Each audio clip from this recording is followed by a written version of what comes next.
Ladies and gentlemen, boys and girls, and welcome to this, the June 22nd edition of Beyond the Headlines. My name is Colin Dowe, and I'm happy to guide this evening's conversation. But we'll begin like we begin every week. Thank you. Thank you so very much for giving up part of your Monday evening to spend with us. We are truly appreciative, whether you're looking on GBN television, listening on GBN radio, or logged on to any of our social media platforms. Welcome, welcome, welcome. And this evening we are wrestling with one of the scourges that have been plaguing Grenada, as it were. It's cancer awareness, and that would be the theme. And we have a number of esteemed guests with us this evening. I will be a little bit unorthodox because typically, ladies are first, but we only have one gentleman with us, so I would introduce him first and then allow the ladies to dominate. So, Mr. Akeem Williams, a nutritionist at Grenada Food and Nutrition Council, welcome. Thank you for having me. Absolute pleasure. And alongside him in studio, we have, I'm going to take a deep breath, Dr. Oyurinoke Alexis, who is a general practitioner but assigned to the oncology department at the Grenada General Hospital. Dr. Alexis, welcome to you. Thank you for inviting me. Absolute pleasure. And online we have Dr. Enrica Santos, who is an oncologist, has been in Grenada, has worked with the General Hospital, now at Fit for Life, double board certified, so she's both a general practitioner, but in the capacity here as an oncologist. Dr. Santos, thank you so very much for being with us and sharing your expertise. It's a pleasure for me to be this night here with the people, to be in contact with everybody. Wonderful. Thank you for inviting me. Absolute pleasure. Akeem, if I can start off with you, because this week is the National Nutrition Week. And what is planned for this National Nutrition Week? I can't tell you that it's a week I've heard about regularly. So, you're up in the game, as it were, by way of awareness. So if you just share what's planned for the week and what would be the goals of a successful National Awareness Week, Nutrition Awareness. So Nutrition Week has been happening for as long as I can remember.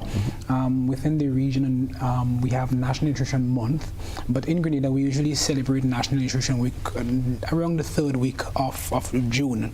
And so for us, the aim is to, at the GFNC, is to raise awareness as to the importance of nutrition, on health and well-being, for the betterment of the population. This year, we have chosen to zero in on cancer awareness. We believe that when we raise awareness, it contributes to some level of behavior change in the population and supports our mandate in terms of promoting food security and so within the population. This week, we are celebrating under the theme Stronger Together. Fighting cancer is everybody's business. We see the numbers, we see the statistics, and we are concerned. And so we want to raise much awareness and to talk about how nutrition impacts it. And so to do so, we had the week open with a speech from the minister on Sunday. Tonight we are here on your program. Tomorrow we are going to be having a food tasting down at the Carnage, and so we invite the person to come on out. We will be on Dr. Call tomorrow night. On Wednesday we'll be at the Alston George Pavilion in St. Mark's, and we'll be doing a health fair in collaboration with 77th Adventist Church, the health department, and we really want to get persons to know what's going on with them. Sometimes it takes a health fair, a random stroll to a health fair to realize that, my health isn't in the best shape, and that allows persons to then move, because we know, especially when it comes to cancer, when things are caught early, when we know that we have behavioral patterns that don't necessarily line up with prevention, it allows them to make a better change early. Thursday we have a support group that we put out a flyer, and we invite persons, whether you are taking care of somebody with cancer, you're a caregiver, whether you've been living with cancer for yourself and you need some tips and some guidance as to how to do it. We put out the call and we invite persons to sign up and to join that. Once more information will be provided, they can tune into our social media pages for more information. And as well as we're going to be having an onset of promotional videos and stuff, just encouraging person and raising awareness as to the importance of nutrition and reducing cancer risk. If you can just zero in, because you're a nutritionist. Yes, please. But you seem to have a great passion on cancers. Yes. So just for our audience sake, link the two, if as it were, in your mind, as to why, as a nutritionist, it's important for you to be an advocate for cancer prevention. You see, because when we understand how cancer presents in the overall body, we know that every human being, we are the collection of the foods we eat and the foods that we absorb. Now, from what we understand is that we understand that nutrition plays a role in building, constructing, and preserving the thing that cancer actually hijacks and damages health. And what do I mean? So we know the DNA. And so our nutrition impacts whether our body is able to replicate or to produce whatever cells it needs to produce. I'm going to give, for example, I like to imagine like a house. You're building a house, and you may decide that you're going to get a contractor. You may need concrete blocks, you may need cement and different things. But if there is something in the blueprint that was rubbed off or that isn't within the original design, then it means that that building or whatever you're constructing does not come out the way you imagine it and can be catastrophic.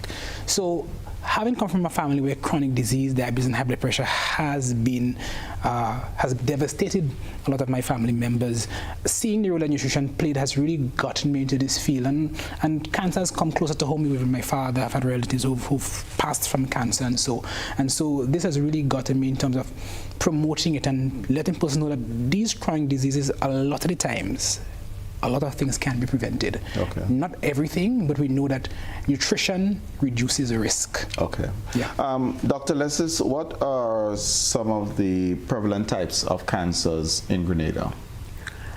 We've been seeing indeed a rise in the number of cases diagnosed and treated, and leading those cancers are breast cancers. In 2024 and 2025, in those years we'd have about 82 new cases overall coming to us at the oncology department, or 116 new cases in 2025, and breast cancer was a leading diagnosis there.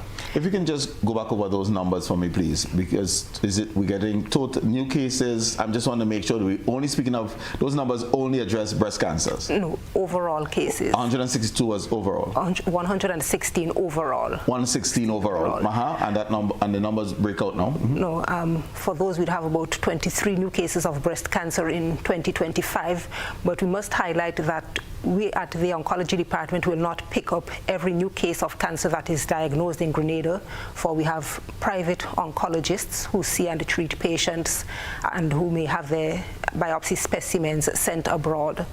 So we won't be able to capture every new case, but those are the ones that we've been seeing. Most of those have been breast cancer.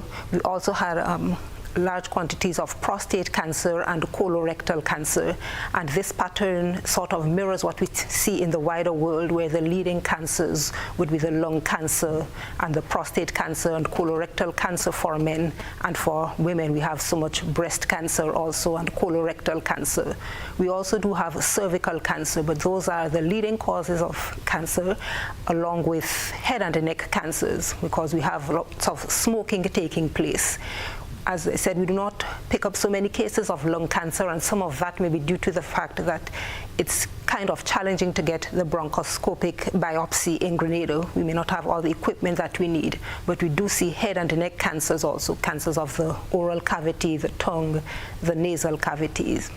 Okay, so if you are to rank, I'm getting that breast cancer will be the number one. Yes. And then is it that we go to cervical, or are we seeing the colorectal, or are we seeing prostate as number two? We'd see it may vary from year to year, but prostate and colorectal would become vying for second and third place, okay, and cervical would come a bit lower. Okay. So, and typically the breast cancers we see in women or in men? The preponderance of the cases we see in women. We don't have any male patients right now. We have seen a case, I remember, of male breast cancer, and it does exist, but right, we don't have any right now. Okay, so the number one in terms of mortality would be breast cancer, but 2 and 3, male predominantly, if we say in prostate, and well, the colorectal can be either. Yeah, either. Okay, all right. And what would you say are some of the causes? We get the head and neck in terms of the mouth, nasal cavity, tone. You were suggesting that that can be due to smoking. But what are some of the other causes for the cancers that we see? We have genetics contributing somewhat. There are syndromes in which you develop prostate or breast cancer where you have mutated genes. And we have at least one patient where that was detected. The patient traveled abroad and the diagnosis was made. So these people are at increased risk. They have first-degree relatives with cancer and first-degree relatives diagnosed at a younger age than usual. These people may be at risk, for instance, of bilateral breast cancer. So genetics can play a role for both prostate and breast cancer.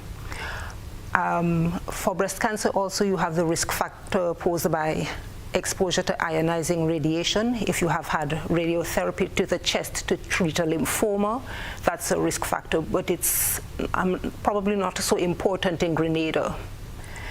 So those are the risk factors. By and large, a lot of it has to do with diet. Prostate and breast cancer are hormonal driven, and the hormones testosterone for the prostate cancer and estrogen for the breast cancer, these are derived from cholesterol.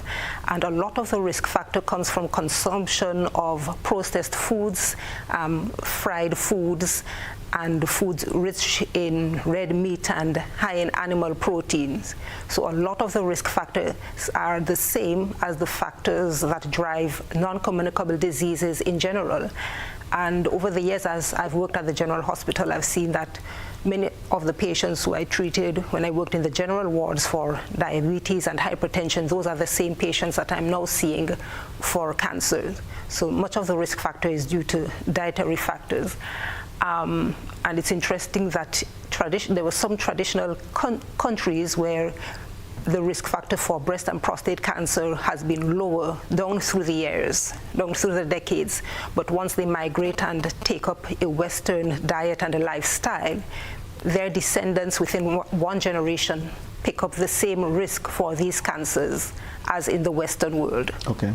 Dr. Santos, we heard from Dr. Alexis that breast cancer, breast cancer and prostate can be hereditary. What advice would you give to someone who has had a relative, especially a close relative, who have suffered from breast or prostate cancer? Well, let me to explain a little something before to answer the question. Cancer is not a local disease. Cancer is a systemic disease that affects all your body. The malignant cell is a normal cell in your body. That's why your immune system cannot detect that cell as dangerous for yourself. Therefore, the people don't realize that they have cancer until the process is in advanced stage or very advanced process. As usual, the conception about cancer is a taboo in the population.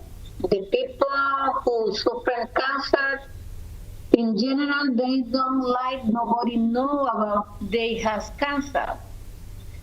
And with this condition, the person as usual make depression.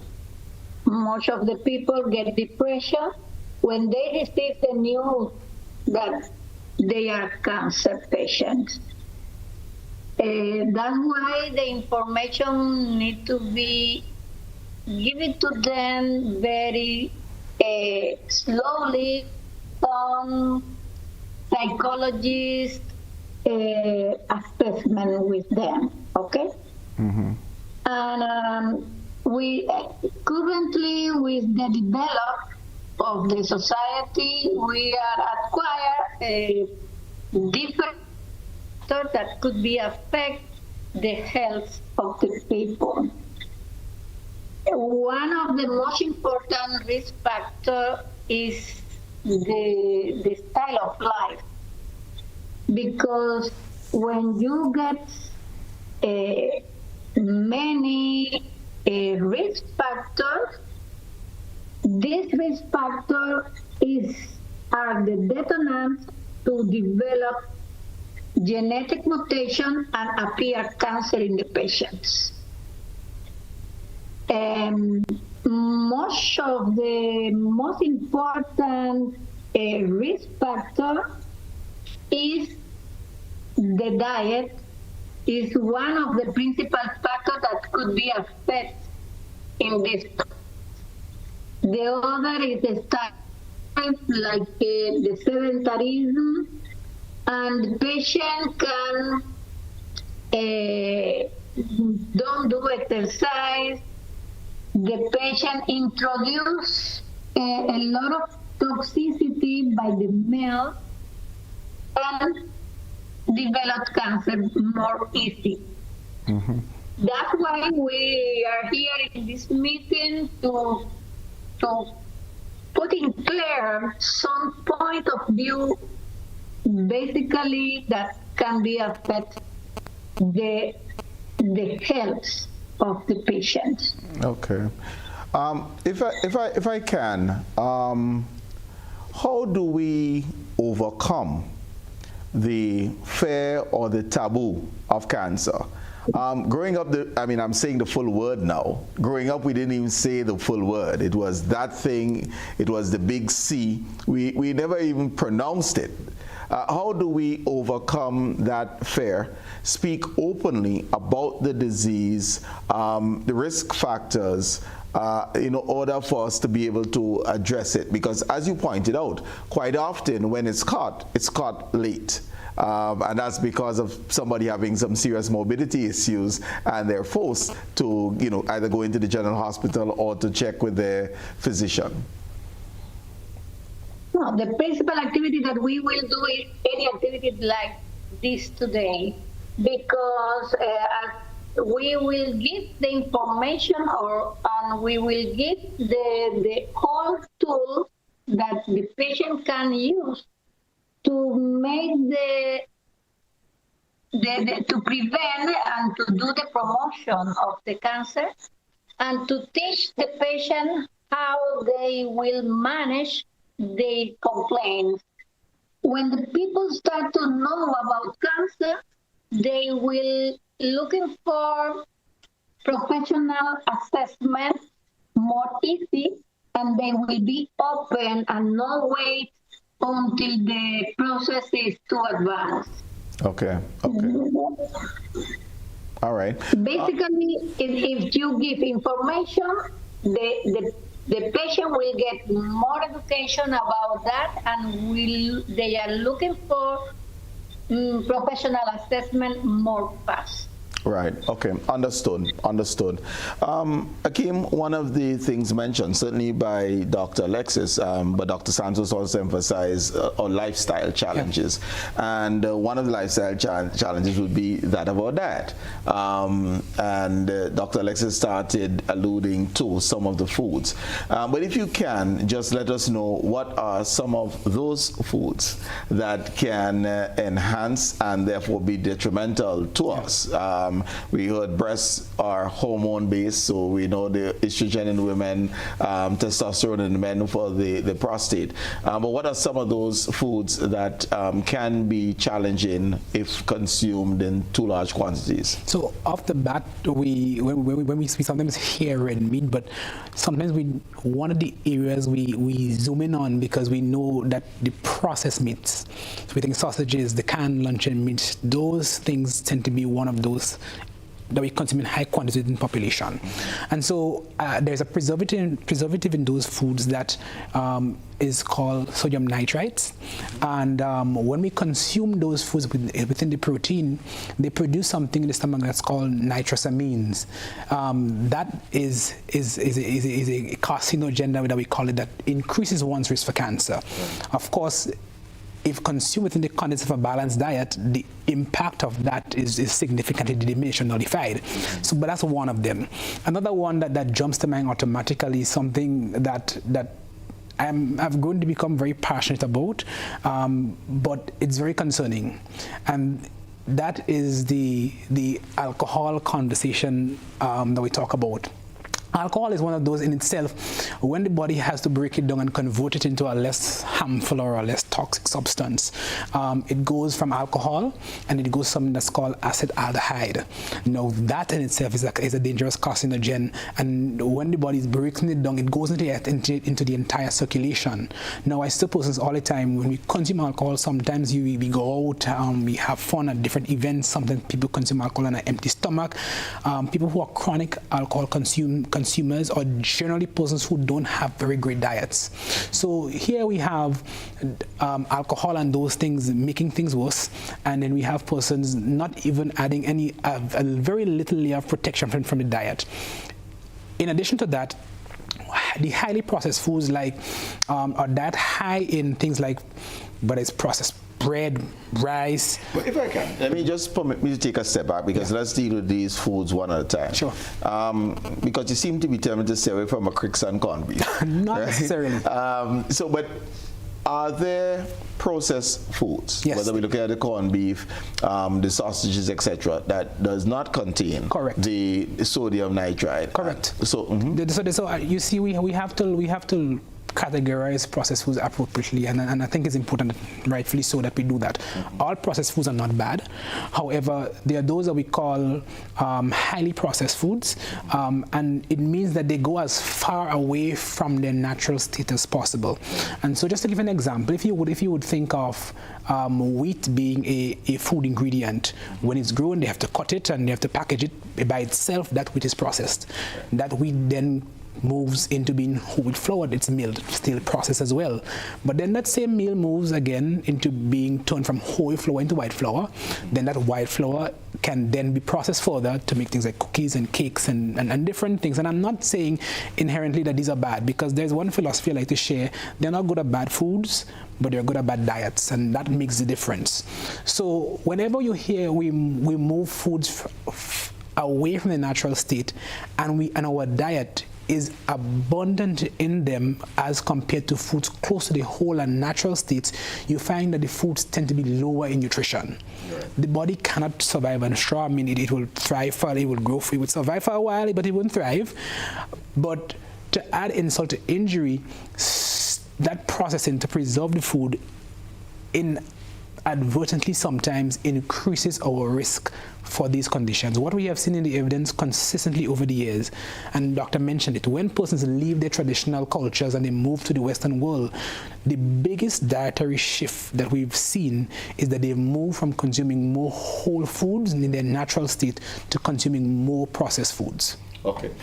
If you are, because I mean, and Dr. Santos alluded to programs like this will assist, because it really is one of information sharing.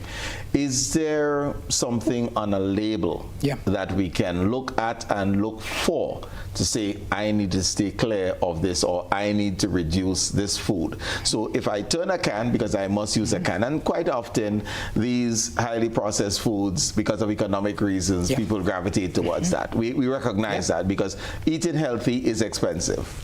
But when I turn that can, what should I be aware of? So one of the things you should be aware of, and I must add a qualifier as we're talking about the processed meats. So again, we said the luncheon meats, the sausages, those meats that are preserved and are usually high in sodium, the corned beefs and so. And again, we're not saying that they're inherently bad, but if we do not know how to consume them over a long period of time, they can be dangerous to health. And so we want to look for the thing that is called sodium nitrates. If you pick up any of the meats and stuff that I talked about are in cans and are processed or frozen, you will see sodium nitrate. But what we have found is the evidence has shown us that whenever we consume those foods with vitamin C rich foods, the effect of the sodium nitrates is nullified. This then gets into where we have pushed for eons for persons to consume a balanced diet. But generally, we know that when fruit and vegetables are low, cancer risk goes up. And when we look at the population, when we sit at the clinics, when we do seminars, we go to workplaces and we have these discussions, we realize that the foods that are high in vitamin C are generally under-consumed significantly.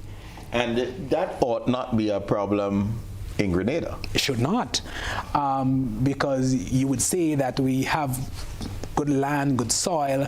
We have a lot of fruits wasting in the mango season sometimes. But you see, our culture and what we try to promote, our culture is one, for example, if mango is in season, we have this culture that pot tons down. And in the world of nutrition, that may not necessarily be what we want to promote, because when mango season is high and we have a lot of mangoes that might be high in vitamin C, when it goes out of season, what are we turning to? Right. Because the body still requires vitamin C. I mean, are you going to probably not eat lunch and meats when mangoes are out of season? So we encourage persons to build a diet. We must start with foods.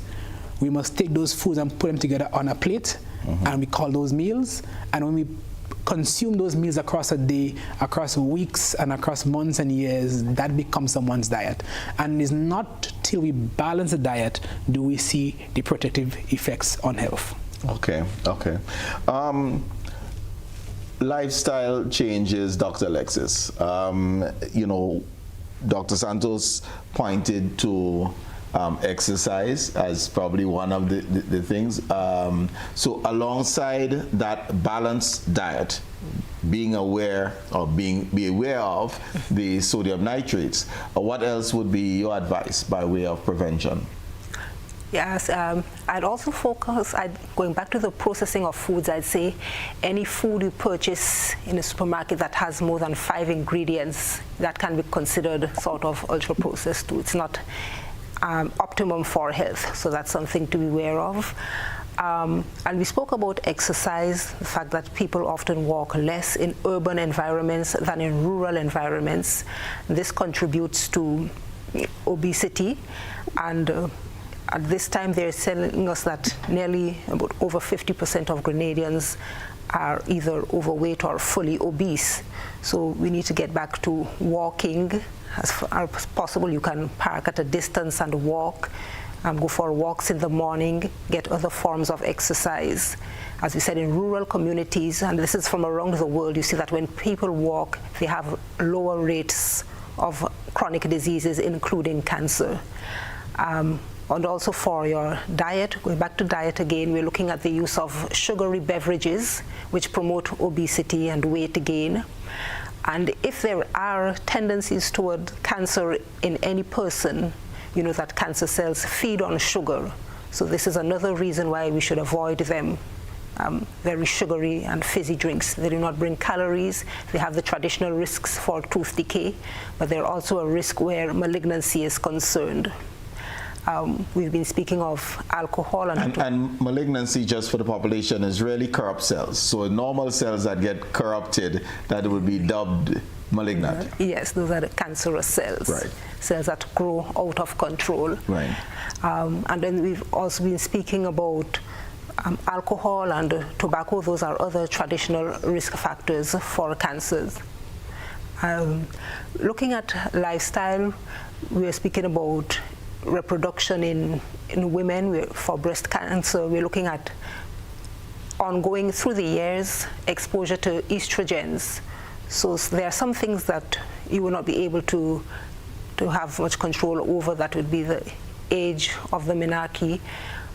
Although where you have a diet rich in processed foods and high in saturated fats, you do have earlier menarche and later menopause. So that's another risk factor, and that is in part driven by dietary factors. And so those are things to look at. Let me ask this, because Grenada is known for high levels of alcohol consumption. But I didn't hear any liver disease or liver cancers mentioned when you outline the cancers. How does it typically show up then, if it does, within the Grenadian population? Cancer of the liver often presents on a background of chronic alcoholic liver disease, beginning with fatty liver and progressing to cirrhosis of the liver. And then the patient begins to lose weight. They may develop ascites.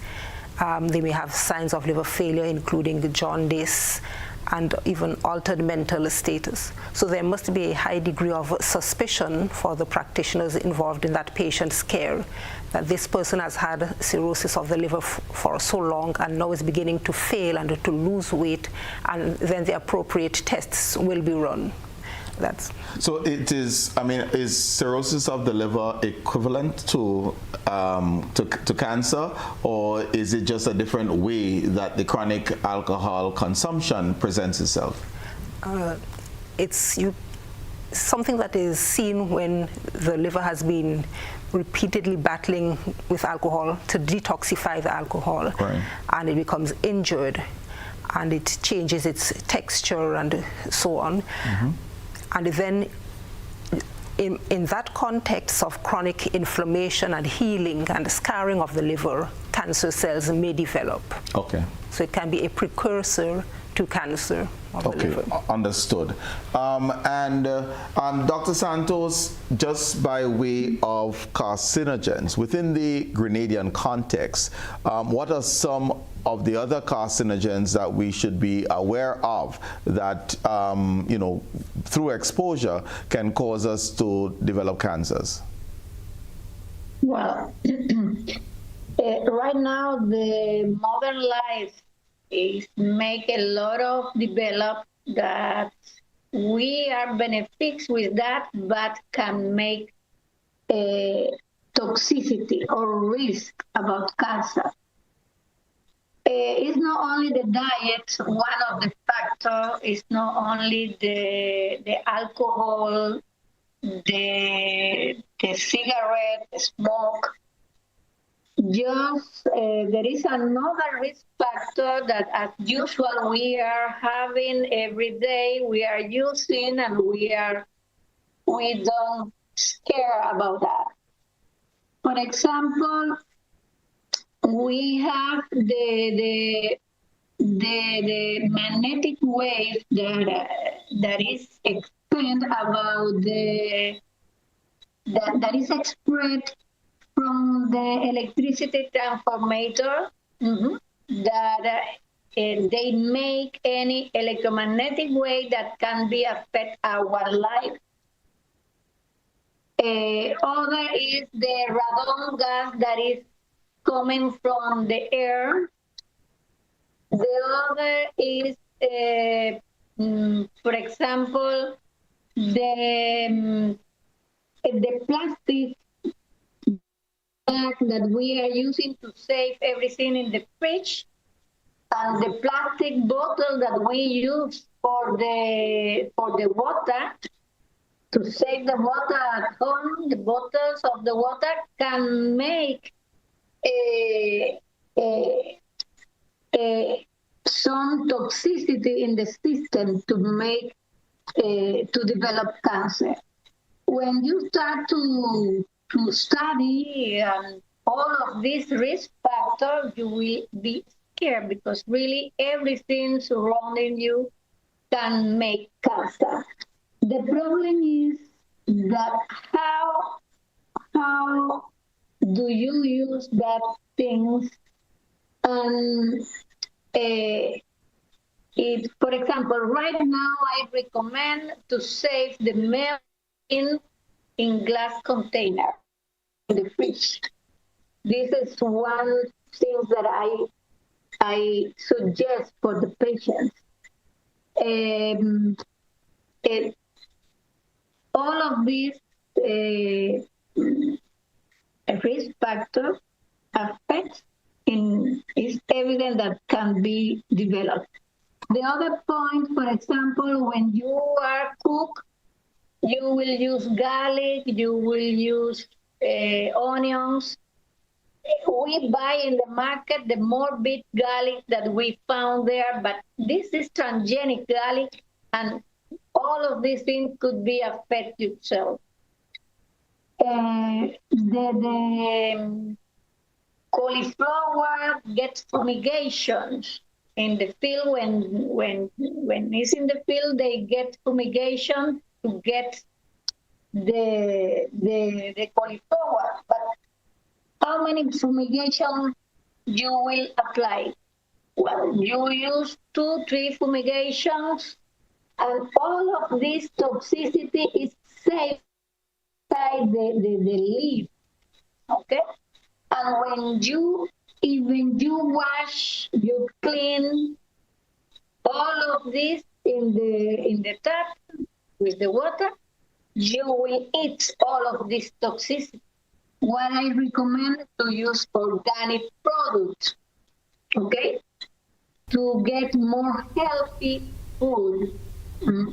Sometimes it's not to not eat than eat organic products. It's the more healthy meal that we can get. I'm hearing this, Dr. Santos, the plastic bottles. Well, we put everything in a plastic bag. So we save it in the plastic bag, and then of course the plastic bottles we reuse, to store our water.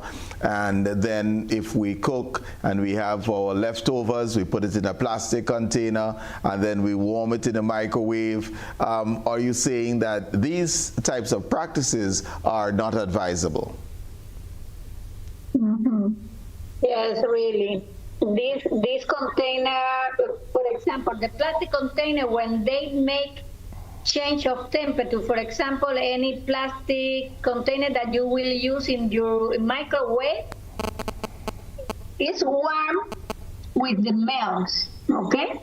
And all of these, the plastic, the principles in the plastic is any subproduct from the petroleum, okay?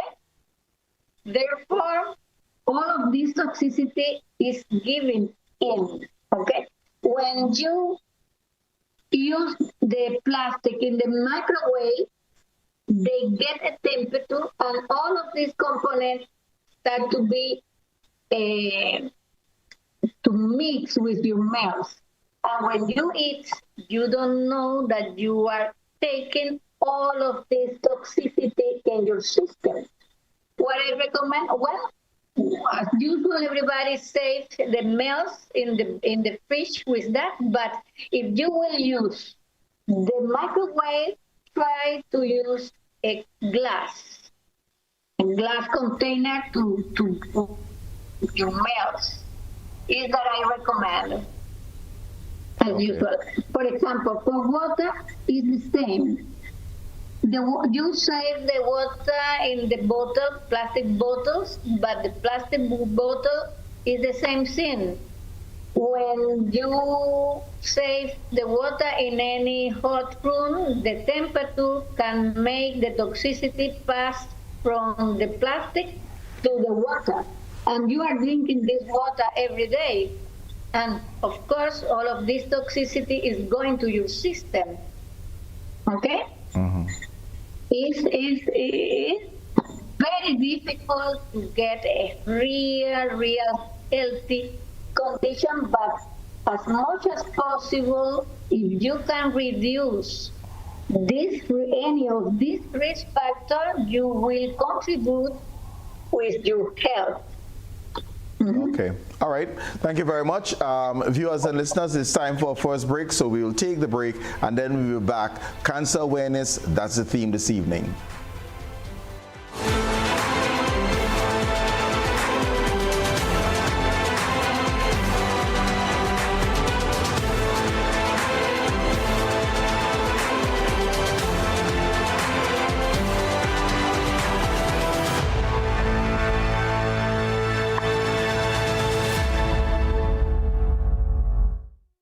Colin.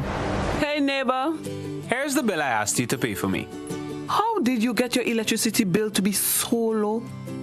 For one, we size our transformers just for what we need. And we unplug transformers, chargers, and other devices when they're not in use. We also replaced our light bulbs with LEDs. They burn less energy, right? Much less. I even replaced the seal on my refrigerator door to keep the cold air in. And Grenlec is always advising us not to open the fridge too often. That's right. And my family washes and irons in bulk. So while Grenada can't control fuel prices, I can conserve energy and save money. Grenlec, energizing our Grenada.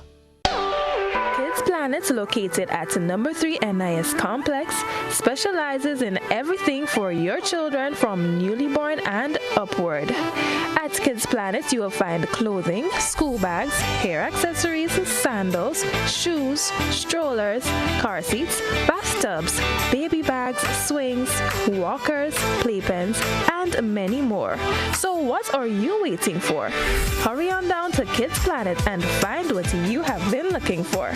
Or call them on 444-3996 or 533-3996. Are you longing to taste authentic, flavorful dishes from Thailand? Then look no further. Konthai, the newest restaurant located at the back of Galleria Mall top floor, is the place to satisfy your taste buds for Thai dishes that are well seasoned with fresh local spices. They offer a great selection of sumptuous dishes that will tantalize your taste buds. Visit Konthai today because the food is good, the ambiance is great, and the staff friendly. Available on Carabites and Yogo Grenada. For more information, call 456-0074 or visit konthaigrenada.com or stop by the new Galleria Mall, Grand Anse St. George. I'll meet you there.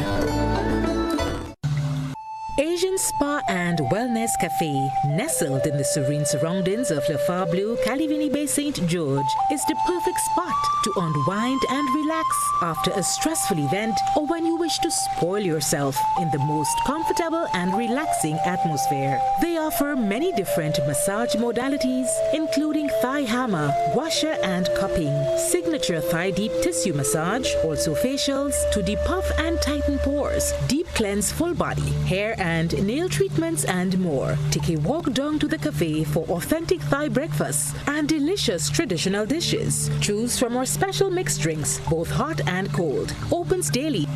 Visit Asian Spa and Wellness Cafe today, Le Phare Bleu, Calivini Bay, St. George, because you will not regret you did.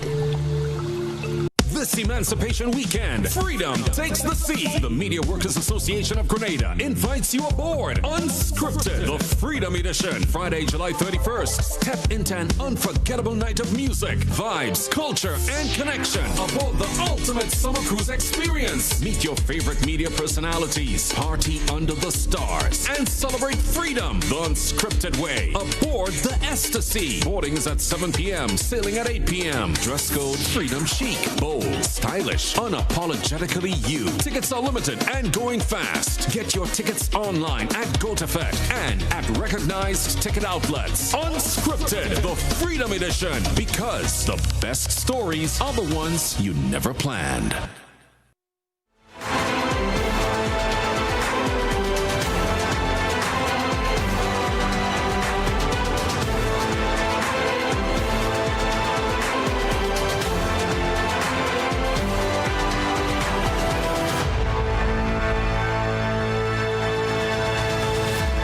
Welcome back, viewers and listeners. Cancer awareness, that's the theme. Akeem, we heard from Dr. Santos some of the risk factors. So we discussed the hereditary. We discussed nutrition, as it were, in terms of the foods that we consume and need to avoid.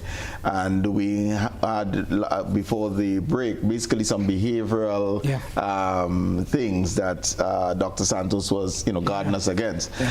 We shouldn't be all just scared. Ought not be, because we still have to live.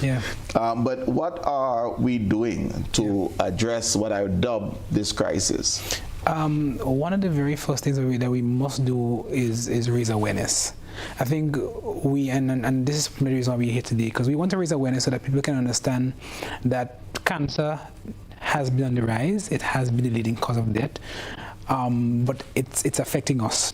Sometimes when we we are involved in work and life, it feels as though that these things are far removed from us. And I always share in practice that it's not till you get to the place of a circumstance, 10 years down the road, 20 years down the road, do we get concerned and we get very fearful, and sometimes at that point it's often too late to make a change. So that's the first thing that we do. We try to raise awareness as much as we can.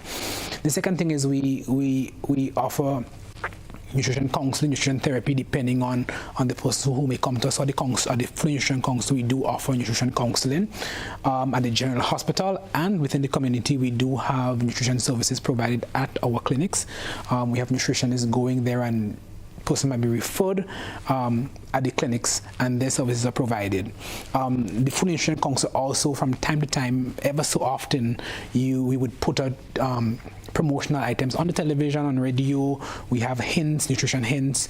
We have messages. We have newsletters. I mean, does it make sense when you hear 1 cup of this, 1, 2? You know, can we really relate to these messages? So. And I hear you, and I understand.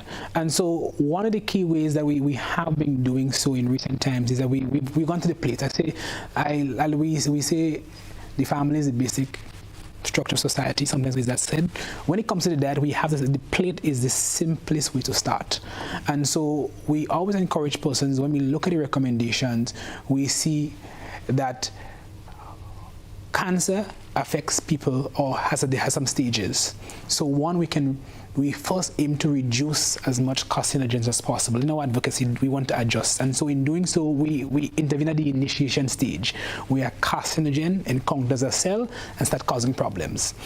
So we want to try as much as Dr. Santos mentioned, we want to reduce the carcinogens as much as possible. We are already in a very toxic world, and so we want to reduce as much as possible. The second thing we want to do is that we want to not support the environment that supports the rapid growth and development of cancer. And that's what we do in our education. And so what does that look like? It looks like a couple of things.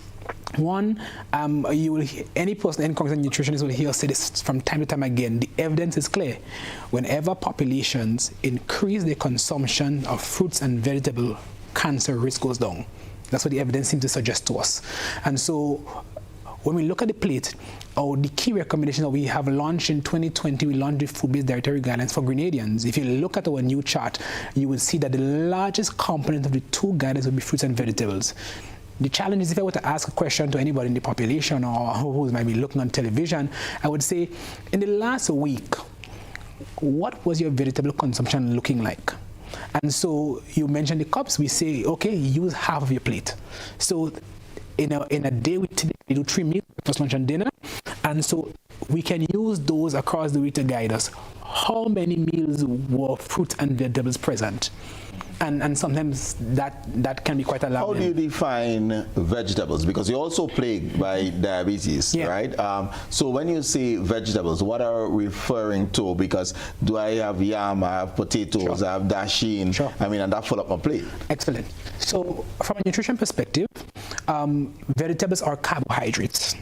And based on the composition, that's how we class them. So typically, you have starches, which are mostly abundant in starch. Ground provisions, the green fig, breadfruit, and so forth. But we have fruits, which are abundant in water, fiber, and sugar. The carbohydrates, but that's how we tell the difference. When it comes to our vegetables, they're abundant in water, abundant in fiber, but not so high in sugar. So typically we look at things like the green leafy vegetables. We look at our carrots. We look at our things like beet, pumpkin. We look at things like squash, eggplants, and those foods that we typically would call greens in our society. That's what we're talking about when it comes to vegetables. We usually say eat the rainbow, because within the vegetable family, the skin or the pigment within those foods usually actually provide for us a very protective mechanism. So we call them antioxidants. And so we know that the antioxidants, when we consume them, they contribute to reducing the oxidative stage. And how I explain oxidation, think of a nail outside or a piece of metal outside. In the environment, it just rusting away. If you have a rust on a shirt, you would see your grandparents may say, put a little lime on it and a little salt and leave it, and the rust will come off, because we know that the vitamin C within the lime as a protective mechanism. Similarly, people might be doing fruits and vegetables, and they know if I'm making like a fruit bowl, I might squeeze a little lime and it prevents it from browning. That same browning that we see on the fruits, same thing we see on the metal, like it or not, is happening to our body on a day-to-day basis. When we consume too much alcohol, when we encounter all the toxins on a day-to-day basis, and just by existing with everything that's around us. But we do know that the fruits and vegetables, they're also existing in the same environment. And what we have observed from them is that protective mechanisms, the antioxidants, are also giving them a protective benefit. And this is where we see, when we eat the rainbow, the more colors we consume, the more of our herbs and spices, turmeric, when we consume those, they actually give us a tremendous protective benefit as well. Okay.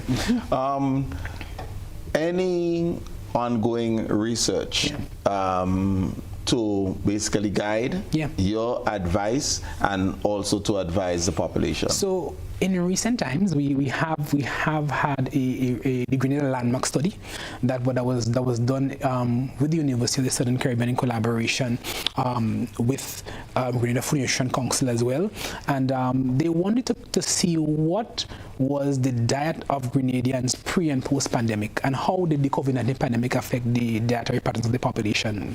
Preliminary, what we've seen is that we have seen what we've been talking about tonight. We have seen that the diet generally tends to be predominant in the highly processed foods, and those seem to be accelerating the chronic diseases. And so, but one of the challenges that we notice is that coming out of the study, and we hear it anecdotally, is that it is said that the healthy foods, like you mentioned, are expensive. And so there is also a call for us as a nation, as we hear fighting cancer is everybody's business. And I think as a nation, we have to come to grips with the reality that holistically, we may have created an environment that is actually causing cancer to thrive. Let's think of our food system and the quality of food that we import. I mean, Grenada imports 80%, along with the other OECS countries, approximately 80% of the food that we consume. If what is available for us to consume is imported and is highly processed, then it begs the question for us: how can we fight cancer? We can do as much as we can individually, but sometimes I think we put a lot of burden on individual effort, and sometimes when I go to clients and we do sessions, you hear people make genuine attempts to try, and then they encounter these barriers, and then they feel as though, well, it's too expensive, I'm making all of this effort and it's going nowhere, and sometimes it leads them to pick up an all or nothing mindset that then leads into inaction. So then they say, well, I can't do it, and they go back into eating behaviors, lifestyle behaviors. But I'm going to challenge there, because what is that Grenadian to do? When they go to the supermarket, the local chicken is not pumped with the same amount of steroids, but it is $2 per pound or probably more than that, more than the imported chicken. So when you look at your same fruits and vegetables, and you look at you juxtapose the prices, yes, we understand, as Dr. Santos pointed out, that the cauliflower is sprayed with all sorts of things as opposed to the local ones. But I'm trying to eat the vegetables. But when I look at the price, it's $2 versus $5. Multiply that across of all the groceries I'm going to make. It's a challenge. It's going to be a challenge, but we always encourage persons, it starts somewhere. We advocate at different levels. We advocate at the household level. We still believe that people can backyard garden can still be a thing. It can supplement. I know it's not going to solve the problem, and persons still need to be able to purchase things, but it also creates room for continued and for persons to join the advocacy, because again, it's the Food Nutrition Council. We're starting this, but it's everybody's business. We need the stakeholders, we need the civil society, and we need for us to advocate for better farming practices, or also being able to know where our food is coming from. I mean, we know if we exporting food to the US, the plethora of recommendations that required our food must meet a certain standard. Why is it that we cannot ensure that the food that we're importing into our country as well meet certain standards, and that we can guarantee to our population that in fact these foods might not use as much pesticides. We have different institutional recommend USDA organics and those different things that can be done. I would also hasten to say that I think sometimes in some circles there has been an attempt to sometimes plaster all food as being sprayed with pesticides, and I know that is a fear of concern.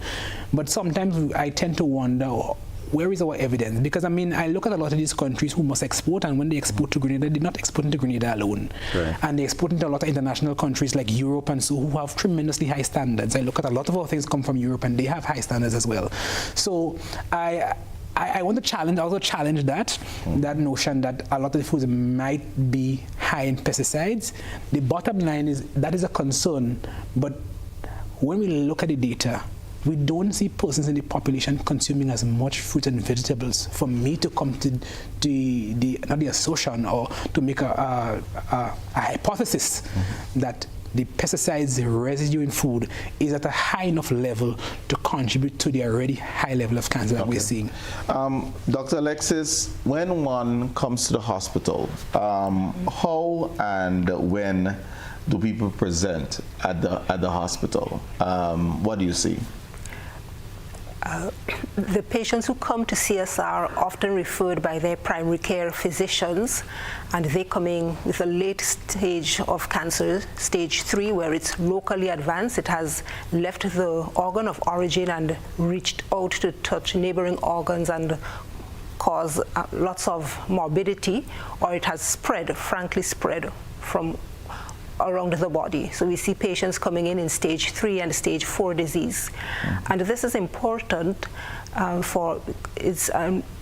it's linked to the high mortality rates that we see for prostate and breast cancer in the Caribbean and in Grenada. We have high incidence rates, new cases of these cancers being detected in affluent countries, Australia, New Zealand, France, Northern Europe, but they're detecting their cancers at early stages when the cancers are treatable, and so you do not have as much mortality. You don't have so many people dying and suffering from the diseases. The mortality rate is driven by low to middle income countries specifically because people present late. Well, why is that though? It may be lack of access to screening for cancers that could be treated effectively if they are caught early. Some of it may be due to fear or taboo or lack of information. And what do we see? So if I am to advise that young man or not so young man out there, or the young lady, what are some of the things that we ought to do or to look for so that we can catch any of this early?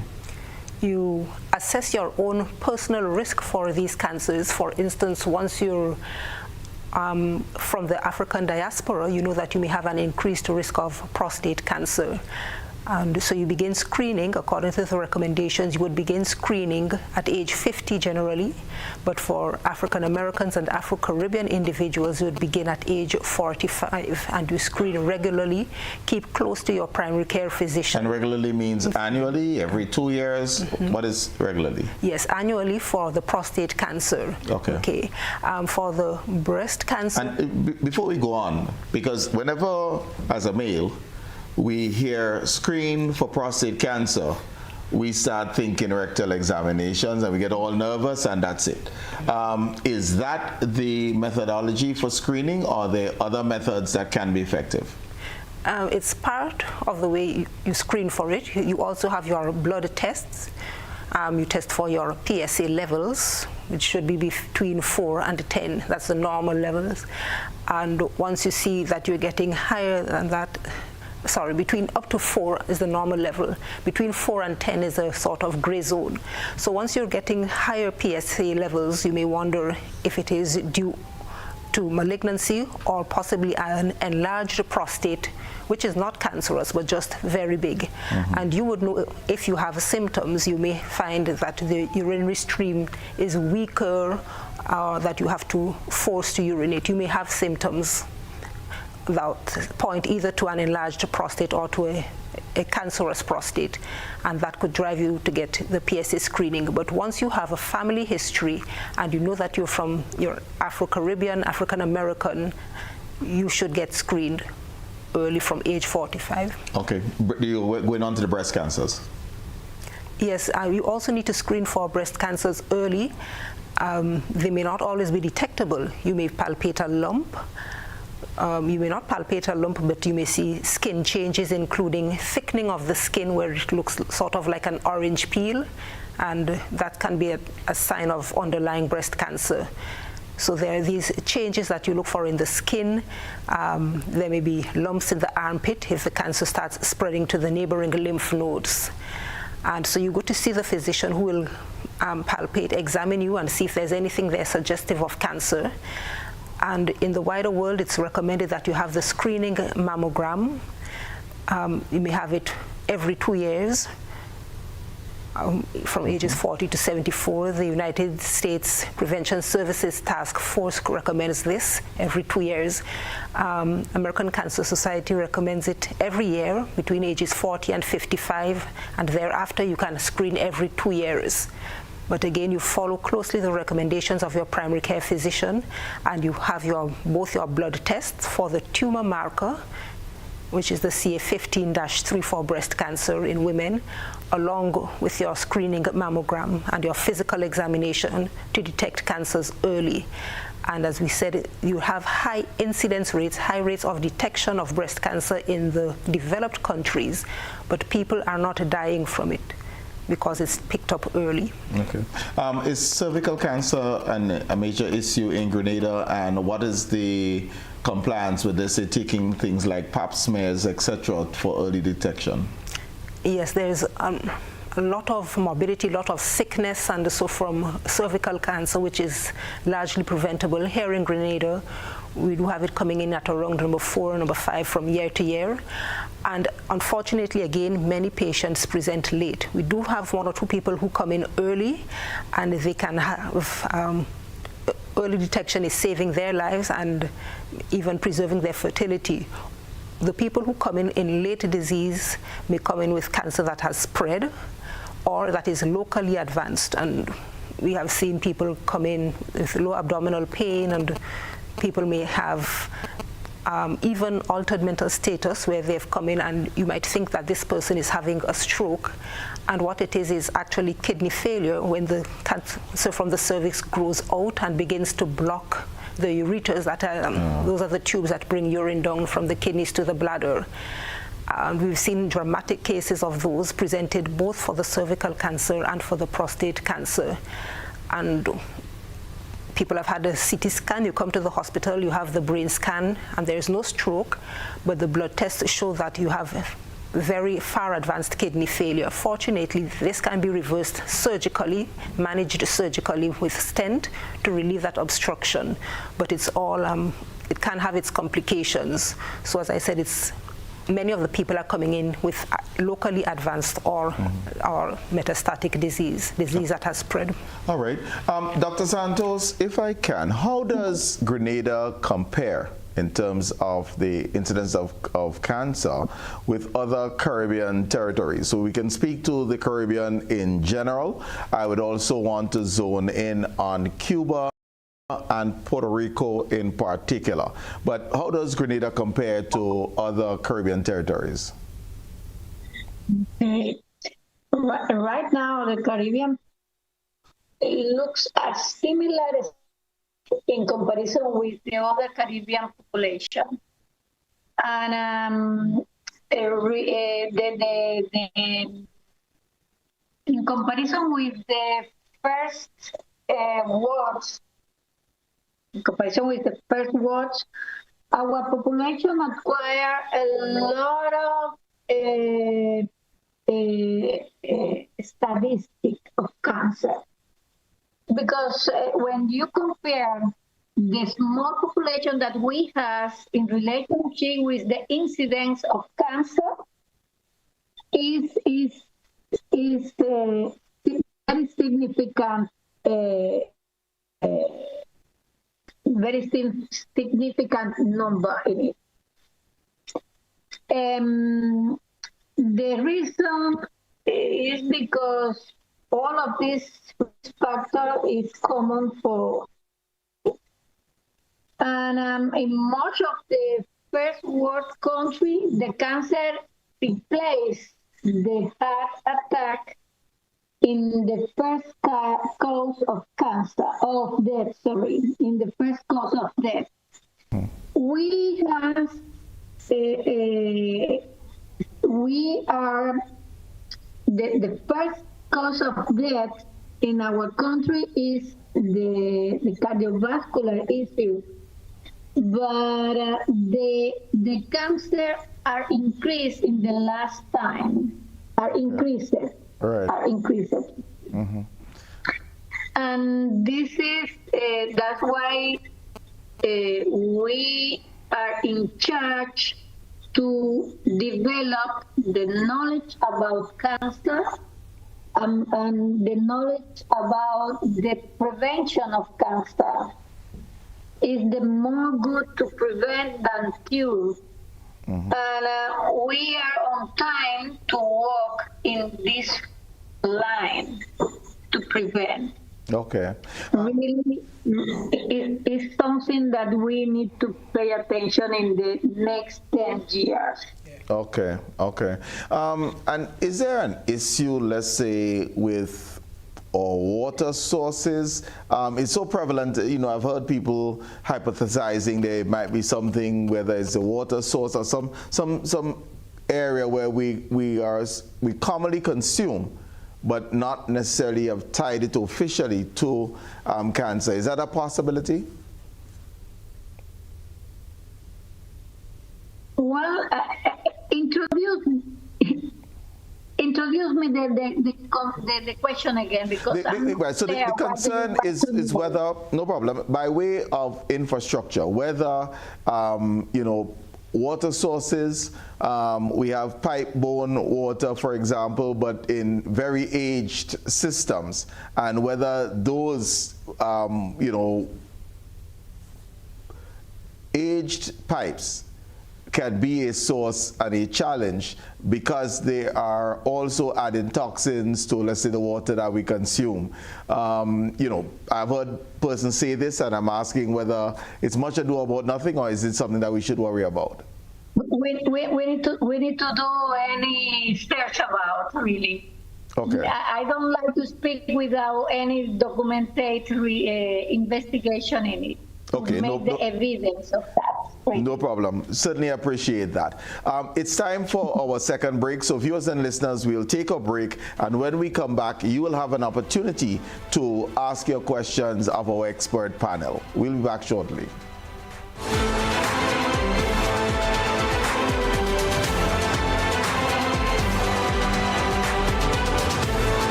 Renovating your home or business? Why not use clean, renewable energy? Install solar panels to power your home and office and see your energy costs go down and your savings go up. Using renewable solar-powered energy protects our environment, reduces our carbon footprint, and slows the devastating impact of climate change. Republic Bank can help to finance construction and renovations that make use of renewable energy. Visit any Republic Bank branch and ask about renewable energy financing options today. Republic Bank, we're the one for you. In our part of the world, we need to be prepared for natural disasters like storms and hurricanes, even outside of the season. I'm sure you'll agree that keeping our loved ones, homes, and businesses safe is important. So, I came up with a few quick tips to help you stay safe. First, make a family disaster plan and ensure that everyone in your household is familiar and comfortable with it. Remember to add batteries and flashlights to your emergency kit. Now, for electrical safety. Familiarize yourself with your electrical panel, as it may be necessary to switch off the power during a storm or flood. Make sure you install a transfer or isolation switch to prevent your generator feeding electricity to Grenlec's line. If trees are too close to power lines, call Grenlec at 237 for advice. By following these easy steps, you will be well on your way to being hurricane ready. Don't be caught off guard by natural disasters. Prepare now. For more information, visit grenlec.com.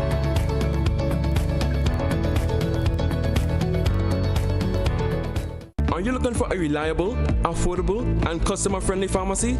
Look no further than Hills and Valley Pharmacy, the nation's leading healthcare products and services provider. We are committed to serving you at convenient locations. Find an extensive and affordable selection of prescription and over-the-counter drugs and medical supplies at Church Street, Hillsborough, Carriacou, Jubilee Street, Grenville, St. Andrew, near the bus terminal, and Halifax and Grenville Street, St. George. Our committed team is always available to offer valuable assistance for managing your health and wellness. Discover the additional benefits of our wholesale distribution on Halifax Street and our Medcare Center on Grenville Street, where we provide in-house physiotherapy, massage therapy, doctor consultations, and eye care services. Our commitment is to satisfy all your healthcare needs, including competitive prices, loyalty rewards, and special discounts for seniors. Contact us at 435-6904 and WhatsApp 535-4734. Choose Hills and Valley Pharmacy. Remember, your health is our business. The Grenville Cooperative Credit Union introduces its new digital platform, managing your finances at any time from anywhere. As a part-time student, balancing work and studies can be a real challenge. But with GCCU's digital app, these worries are no more. My parents can now remotely transfer funds to my account and I can check my balance at any time, giving me the freedom to achieve my goals. My days can be long and tedious. With this app, I can ensure my loan is paid on time, transfer funds to someone else's account, and check my balances. I don't have to rush to do business during my lunch hour or after work anymore. With this app, I can request checks to pay my suppliers, letters for my business transactions. I don't have to leave my farm to go stand in line. The Grenville Credit Union digital platform. It's convenient and secure banking right at your fingertips.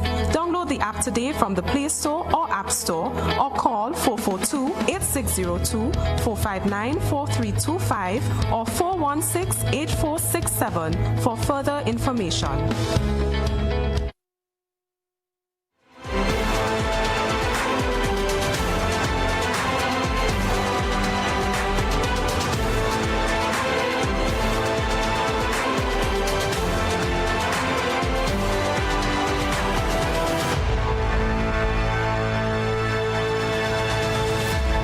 Welcome back, viewers and listeners. Cancer awareness, that's the theme this evening. You certainly can feel free to weigh in. 440-2252, 1252, sorry, that's the number, 440-1252. Akeem, we spoke of the cancers that impacts us, and we went into some of the preventive measures. But what are some of the treatments from a nutritionist standpoint? Someone presents, what do you advise? So one of the first things, the treatment option that we offer in nutrition is called medical nutrition therapy. Medical nutrition therapy is a comprehensive approach that targets somebody living with cancer with a full assessment. It's a very comprehensive assessment. We do assess the diet, we look at the labs, what's presenting, we may do a nutrition physical focus exam, we may look at the family history and all of the clinical history behind them, and then we would come up with an appropriate, what we call a nutrition diagnosis. That diagnosis would then lead us into intervening in a couple areas. It might lead us to provide nutrition counseling, which is geared towards supporting behavior change. In the tertiary institutions, it might look like the provision of supplements, of meal supplements. So it could be, if they're treating and they can't eat, it might look like enteral nutrition, where they get feed to a tube or get feed to the veins. It might look like dietary prescription, where we understand what's going on with them when you prescribe a certain diet that is tailored and targeted towards allowing them to survive coming through it. Okay, we have a caller online, so let's take that call. Good evening, caller. Welcome. Yeah, good night. Good night to Colin, and good night to your guests. the issue of diet, yes, is very important. But I mean, I don't know how we will come out of that, because you talk about growing local poultry. A lot of the input come from outside. It's the same thing with growing vegetables and so on here. So that's a big problem. Equally, there is a problem of pollution from the vehicles. I was told years ago that diesel is one of is that particulate part, or whatever you call it, that contributes to lung cancer. And then the role of stress in inducing cancer. We have a big task to do. So I don't know how we're going to do that. Maybe we need to encourage people to eat and more yam and whatever.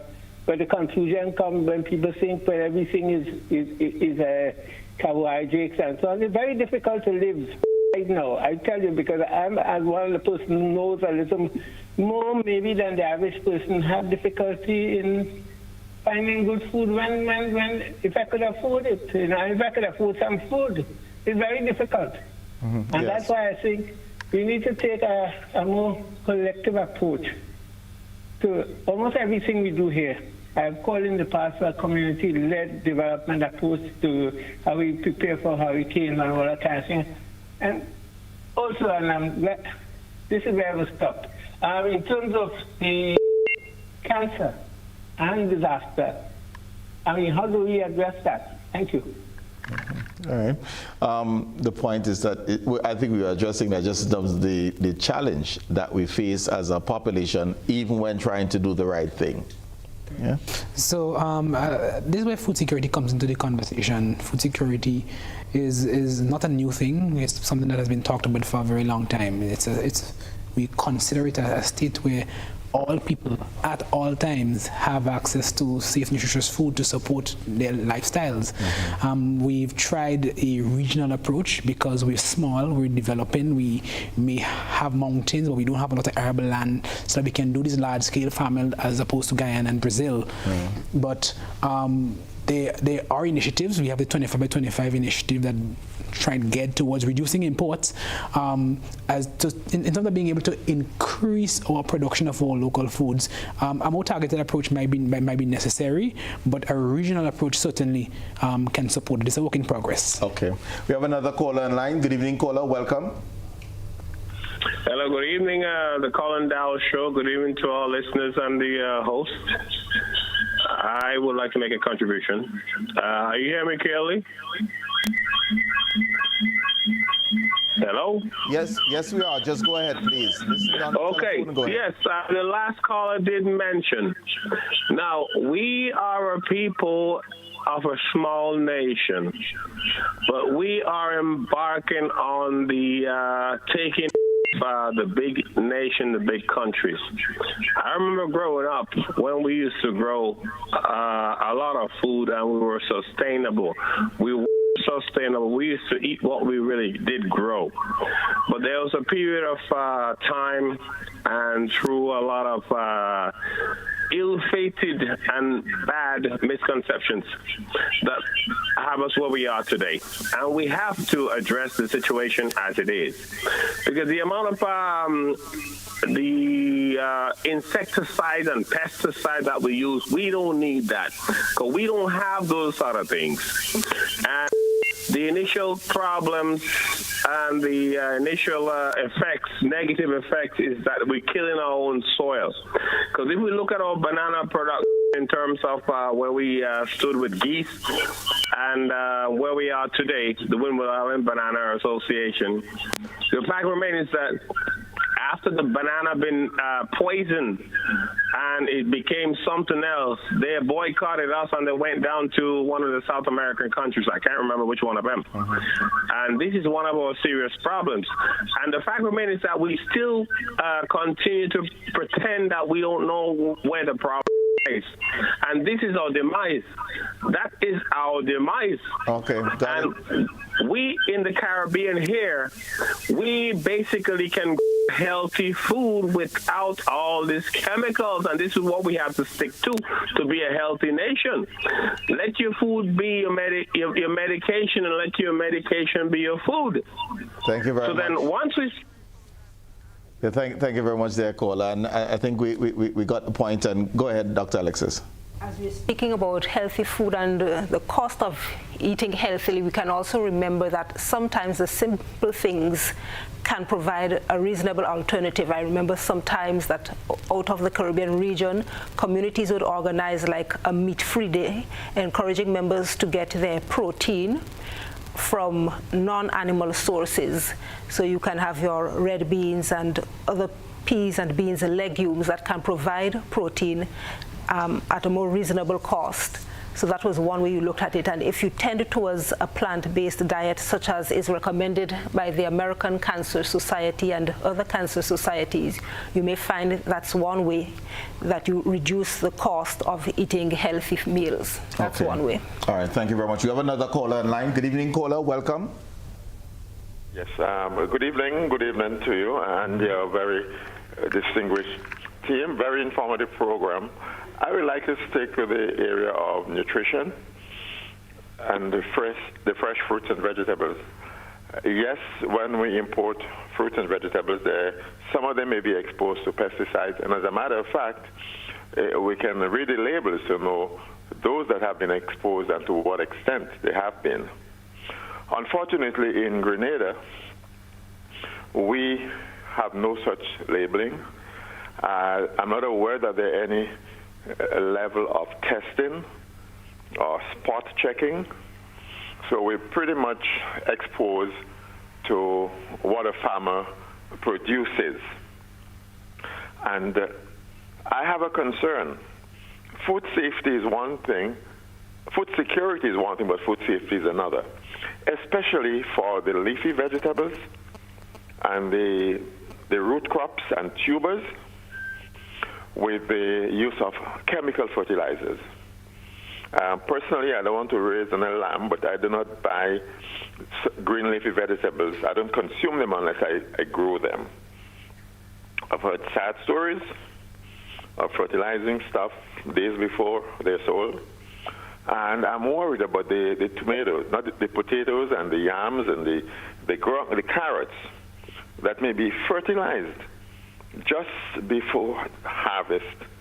And when you consume them, because these are the roots that absorb the chemical fertilizers that you're actually consuming. And we have to be very careful. And we have to, so we may be thinking that we're eating safer because we're using local fruits and vegetables. But because of the lack of control, they may be much more harmful to us and even those we import.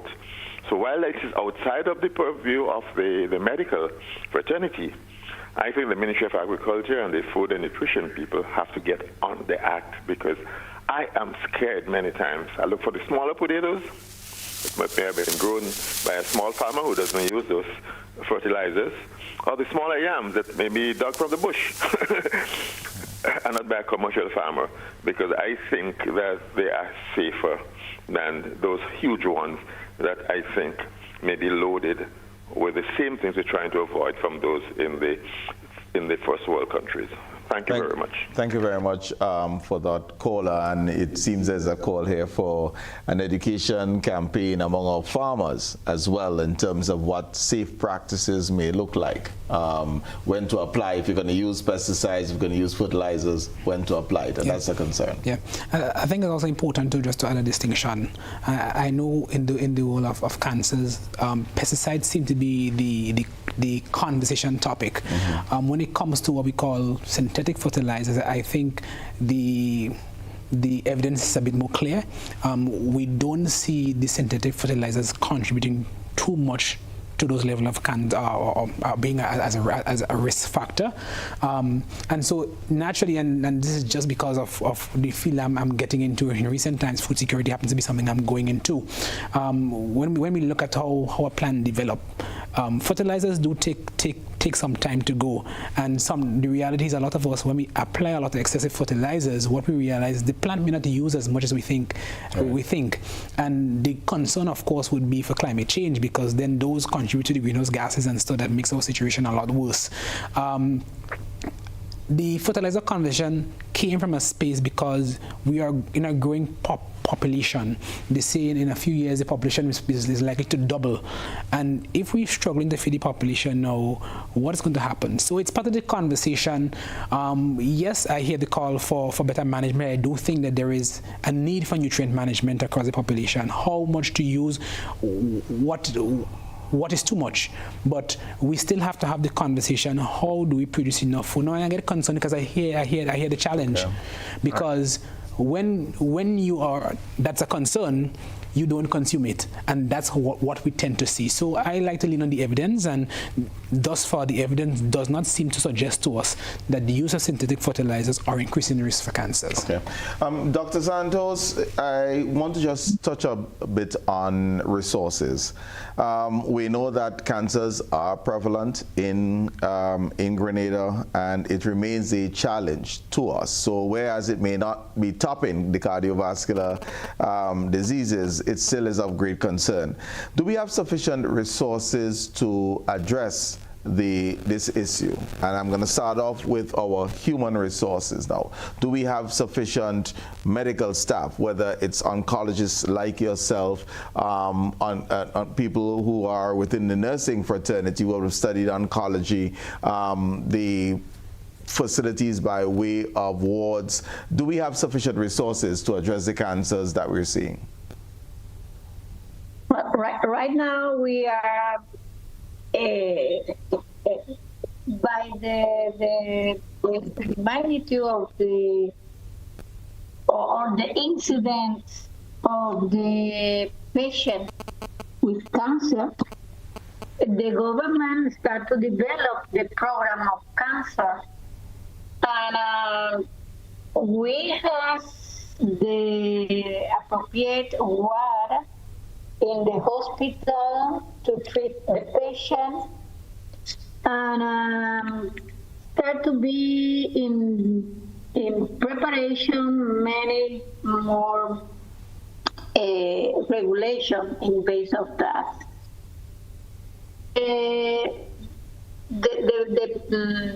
The staff of the doctor there are increased. In the beginning, when I start in the hospital, just one oncology is keeping everything, but right now is two oncology, Dr. Alexi, that is in training in oncology too, is one doctor in preparation too. The doctor that is working in primary care, in the DMO, they receive documentation about the cancer prevention, and they are working in that. We require more facility. Why? Because really the treatment for cancer is expensive still, and requires more attention at this point.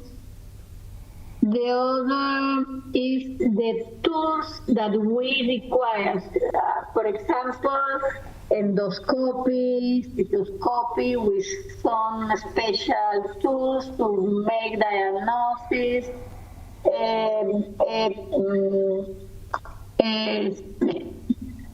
therapy like the radiotherapy that we don't have in the Iceland, and most of the patients can be better fixed with that condition, with this therapy, but unfortunately they must travel, and not everybody can travel to get it.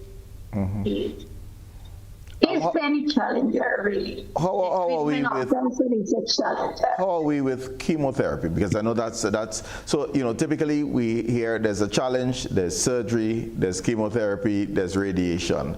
Are we okay in terms of the supply for chemotherapy in general for the patients, if that's the prescribed methodology of treatment? Yeah, the treatment in cancer, the treatment is very protocolized, okay? When you have any protocol for that, but the problem is the accessibility and the information about the accessibility. Why? Because the patient has some symptoms, don't have information, don't go to the professional, don't get diagnosis, and when they decide to get treatment, it's too late. Okay. That's why the information is the most important. But the price of the drugs, it depends on the pharmacies. International pharmacy has a very high price, and right now this is any challenger in the world, really. Okay. It's not Grenadian problem, it's in the world the problem. Okay. All right.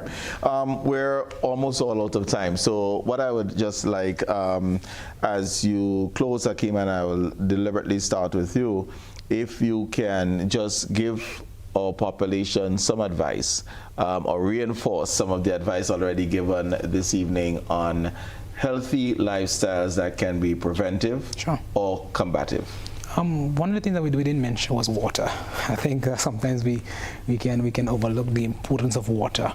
And we live in a hot climate, and I know sometimes we hear the traditional 8 cups of water a day, but if you look in the bottle in front of us, that's about 2 cups of water. So enough that of itself may not be enough. And so having adequate water for men, the recommendation is 3.7 liters. For women, 2.7 in terms of fluids in general for the day. Right. That's much more than a little more than the 8 cups that we're talking about. We want to get adequate water.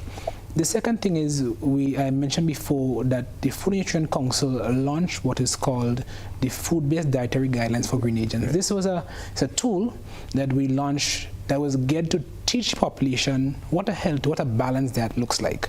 Now in Grenada we have 6 food groups. We have staples, those are starches in a nutshell. You have fruits and vegetables. You have peas, beans, and nuts. Some people call them legumes, but we call them peas, beans, and nuts. We have fats and oils, and we have food from animals. The idea is a balance that simply means we want to consume, when the day is done, we want to get something from every food group represented, each of the 6 food groups. It doesn't mean that every food group will be on the plate at every meal, but that is the ideal we want to work towards. We're not saying that you're going to get it all the time, but that is a good place to start.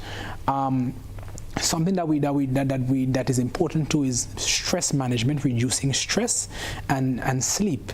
You see, because whenever the body is in a place of chronic stress drives inflammation, and chronic inflammation supports the promotion and the growth of cancers. And so we prescribe and we support a holistic approach, which also includes physical activity. You find it strange, and I see persons all the time, our population has changed, and so I am no longer walking from where I live to come here. I took a bus, but when I hear the stories of my grandparents, they would walk from where we were living to Grenville and walk to do a lot of what they had to do. And so even though we prescribe physical activity, you find that in those times physical activity was a natural way of life. And so this might be a call, and Doctor did mention it, parking somewhere and walking a bit more. Whenever we engage in physical activity, our risk for obesity goes down, inflammation goes down. So a holistic approach, water, physical activity, adequate sleep, managing stress, and a balanced diet, ultimately important. Dr. Alexis, before your closing comments, I know one of the radical ways of addressing cancers is through surgeries. Just for my own information, is this a specialized area, meaning the surgical removal of cancers, or is it something that a general surgeon typically can address? Just high level, what is the case? General surgeons can remove breast cancer, for instance. If you're going to have prostate resection, you need subspecialty treatment by a urologist.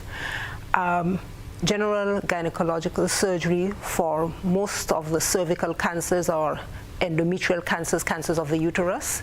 Sometimes we have a visiting gyneco-oncological specialist who comes for more complex surgeries. So yes, general surgery for some cancers, and for other cancers, you need people with subspecialty training in their field. Is there a challenge that once you have a radical procedure, the possibility of metastasis can take place, and this is a concern? It means following the surgery? Following the surgery. There's always a small risk of micrometastasis, small cells, but in the hands of specialists who are skilled, that is minimal. Often you want to have your chemotherapy starting within at least 6 weeks to prevent those small cells from gaining a foothold. Okay. Yes. All right. And your closing comments. I'm certain, I think Dr. Santos alluded that you need help. So you can make your appeal for your help as well as your message to the general population. Yes, we do have good support. We have specialist oncologists and nurses in the oncology department. And if there are people who would like to consider becoming specialists in oncology or in oncological nursing, you may consider this, how you can contribute to healthcare in Grenada. What is very important is also primary care, and from the point of view of the physicians, helping to screen people when they get to certain ages, screen them, or screen them earlier if they have the family history. And from youth and childhood, that what we touch the palate of the child's mouth with, we're training them to appreciate the simple things, food that is not highly salted, seasoned, very sugary, getting them to avoid snacks that come in packages, which have so many things added to them, simple things, simple fruits and vegetables, getting them to like those things and to appreciate tastily prepared but simple, healthy meals, and to avoid eating between meals, and to follow that way of life, in a simple way. Dr. Santos, last word. Your message to the Grenadian population in terms of cancer awareness, cancer prevention. Well, the first is to change the style of life. Really, this is the first challenge that we have involving the population in it, and try to make the mind of the people about the style of life, the diet, the exercise, the stress reduce the risk factor as much as possible. But the most important is, as soon you get any sign to make think in cancer, go to the doctor, please. Go to the professional. And don't think the cancer is incurable. Much of the cancer right now in the world can control for whole life and sometimes could be cured. Therefore, go to the professional assessment. Thank you so very much, Dr. Nkurka Santos, Dr. Oyoronoki Alexis, and Mr. Akeem Williams. Thank you all so very much for sharing with us this evening. Certainly appreciative of it. And to you, ladies and gentlemen, for spending the last 90+ minutes with us, learning about the ways that we need to approach our life, the healthy lifestyles, the balance, nutritious meals that we're going to take, avoiding the processed foods, getting in our exercise and our water, and of course the screenings Cancer is not a death sentence. Don't be shy to seek help early should you suspect anything wrong with the normal operations and functioning of the temple that the Creator has given us. Thank you again for spending this Monday evening with us, and look forward to being with you again in the next 6 days, 22.5 hours. Take good care.